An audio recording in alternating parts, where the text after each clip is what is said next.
If the idea of flying with just a carry-on stresses you out, or you never quite feel prepared enough, chances are you're missing a few key essentials. In this video, I'm telling you the exact ones that make all the difference. If you're bringing what fits in a carry-on, your shoes matter a lot. For most trips, you can get away with packing 3 pairs, sometimes even 2, but they need to be strategic. You want something comfortable and ideally the perfect balance between stylish and functionality. Here's my strategy for every trip. The first pair is your workhorse everyday shoe, ideally something neutral, comfortable, and goes with everything. Your second pair is your activity shoe. This is where you'll choose a specific shoe for a certain activity that you'll be doing a lot of, in addition to your workhorse shoe. And then the third pair is your wild card or flex shoe, which is based on your trip needs. Maybe something waterproof or a nice sandal for warm weather. And try to pick your shoes first. It is way easier to build your outfits around your shoes than the other way around. Everyone's feet are different, but for me, my workhorse shoe is usually a white or neutral New Balance sneaker. I think they're cute enough for city days and supportive enough for long walks and light hiking. But since you're only bringing 2, maybe 3 pairs, make sure they are comfortable. That is the number one thing that should decide what goes in your suitcase. Packing cubes are one of the most important parts of any packing setup, and the ones I've used most often are from Trip Travel Gear, who are kindly sponsoring this video. They have 2 styles of packing cubes, both offer the compression system. This means you can squeeze in a few extra pieces of clothing when you use the compression feature to cinch everything down. These compression cubes are made of ultra lightweight material while still being nice and strong, but somehow extremely thin, so they really don't take up any extra space. Lately, I've been partial to their business class cubes since they open up all the way around for easier packing. The biggest benefit for me is how much they keep me organized on any given trip. If you're hopping between hotels every 2 to 3 nights, you know how exhausting it is to repack constantly. A packing cube system lets you grab exactly what you need without dumping your entire suitcase out every time. This allows you to isolate clothing and outfits that you need without having to unpack your whole suitcase. I recently used these cubes on my trip to Japan. The large one fit all of my clothes and fits perfectly inside the away carry-ons. The smaller one fit all of my undergarments and pajamas.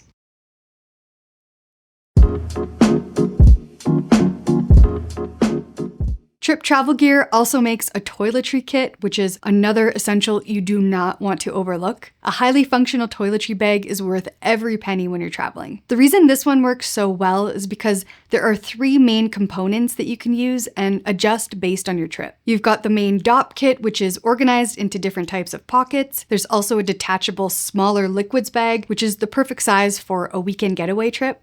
And then it also comes with a separate clear quart-size bag for getting your liquids through airport security. And it's got its own clip so you can hang it from anywhere. This toiletry bag saved me in Japan. I was able to hang it from anywhere, which was great because the bathrooms were so small. It's one of the best designed travel toiletry kits that I've found. Check the links in the description to grab your toiletry bag and packing cubes from Tripped. Going carry-on means your liquid toiletries are limited, which means you want to replace as many as possible with solid options. One of my favorite examples of this is the Crystal deodorant because it's just a block. It kind of looks like a dry ice cube, so there's no liquid to be found. To apply it, you either just wet it or apply it right out of the shower when your armpits are still a little damp. And one travel size stick costs about $3, and it will likely last you a year or longer if you only bring it with you on trips. I was so happy to see so many of you comment on some of my previous videos about how well the Crystal deodorant has worked for you guys. So anytime that you've used a product that I've recommended, please drop it in the comments. I love hearing stuff like that. And it also really helps me come up with more ideas for more videos and also to help share other things with you guys and other travelers.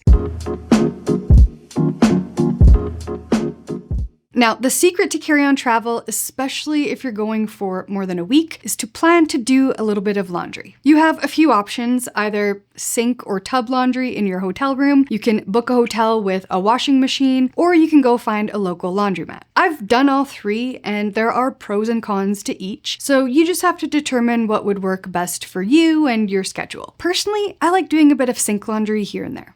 Sometimes I prefer to use the Scrubba wash bag because it gives me a little more room than the sink, and then you're also not tying up the sink in case you need to use it for other things. It's also got the little bumps on the inside to help act as an agitator, and doing laundry in my hotel room means I can quickly wash what I need and then lay it out to dry and go on with my day.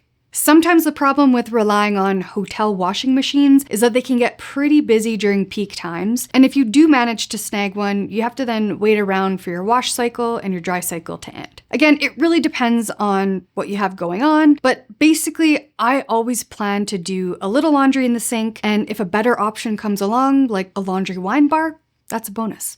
And one more tip about the Scrubba bag, it also acts as a dry bag. So if you're on a tour or your travel itinerary is pretty busy, where you might be moving locations and therefore hotel rooms every 2 nights, sometimes you have to do a bit of laundry at night and it might not be completely dry by the next morning. In that case, if I have anything that's still a bit damp, I can transport them inside the Scrubba bag so that my other dry clothes don't get wet. And then just air them out when you get to your next spot. And if you want to try this, but you're on a budget or you just don't want to buy something else, you could still use a regular dry bag if you already have one, or an extra large Ziploc bag.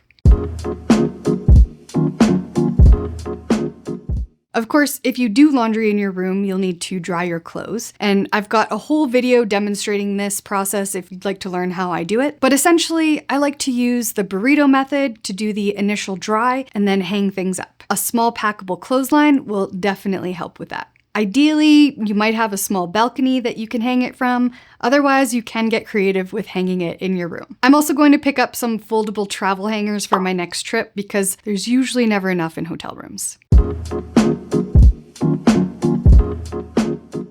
I have a few of these mini pouches and they're perfect for so many things. I've used one as a compact tech pouch, which has the perfect amount of room for a charger, a power bank, some cables, earbuds, and more. I've also used another one as my supplements, pills, and first aid pouch, especially for longer trips. I like to use these little pill bags. These are great, especially for longer trips where you might be packing a 30-day supply, because these tiny little Ziploc bags squish down as you use them. So compared to hard containers, they take up less space. I recently bought this one with a clear front panel so you can easily see what's inside. I love using this as my little hygiene first aid catch-all travel kit. It's perfect for all the little small items you need, all together and accessible from one bag. Because without a pouch, all those tiny things somehow seem to migrate into the darkest corner of your bag. One of the sneaky advantages of being a carry-on traveler is that you can actually take advantage of the best flight deals. Some of these crazy cheap fares, especially business class deals, come with tight layovers or multiple connections, which are totally worth it, by the way, unless you're stuck checking a bag. That's why I consider Daily Drop Pro an essential. Chris and I are currently en route via Air Canada business class, and I actually scored an awesome deal on these because of my Daily Drop Pro membership. This is not sponsored. I pay for the annual membership myself. I think it's about $150 a year. I found these seats for less than what we normally fly to Mexico for in premium economy. I saved thousands of dollars on these seats. So Daily Drop Pro is definitely worth it. If you want to see the deals I'm talking about, I'll leave a link below so you can check it out. And a lot of people ask if it's worth it if you're Canadian. I'm Canadian and I think it's worth it. Another thing that makes carry-on travel way easier, especially internationally, is setting up a Wise account. I use it because it solves two big problems at once: cash and card payments. I'll bring my physical Wise card so I can withdraw a bit of local currency from an ATM without worrying about terrible conversion fees. And then I also keep a digital one on my phone for tap payments, because if I can avoid pulling out my wallet 24 times a day, I absolutely will. It's secure, it updates your balance instantly, and you can hold multiple currencies at once without guessing what the exact exchange rate is going to be. For anyone bouncing between countries, having a Wise card just simplifies everything. When you're traveling with a carry-on, every inch of space matters, including the space outside your bag. A simple carabiner or hero clip basically acts like an extra hand, which we all need because somehow we're always holding 11 things all at once when we travel. I'll clip my day bag or shopping bag to my suitcase handle when I need to stay hands-free. The hero clip especially is a game changer in a bathroom or a cafe where there's no clean place to set your bag down. That's where the hero clip has a slight advantage over the classic carabiner because you can literally hang it from anything. If you're a carry-on traveler and a souvenir lover, this is one of the smartest additions you can pack. Tiny, packable duffel bag that folds down to the size of a sandwich. It weighs almost nothing and lives at the bottom of your suitcase until you need it. Then on the way home, if you've bought too much stuff that won't fit in your carry-on, you can turn to the dirty duffel method, which involves checking a bag, but what you do is stuff that duffel bag with all of your dirty clothes and anything else relatively soft that can't really break. Then you check this bag on the way home, but keep your carry-on for your souvenirs so that nothing gets broken, lost, or stolen. I recently did this coming home from Japan if you want to know more about how that went. I hope this helps you on your next carry-on only trip. If you add even 2 or 3 of these things to your setup, your future self at the airport is going to want to hug you. Thank you so much for watching, and we'll see you in the next one.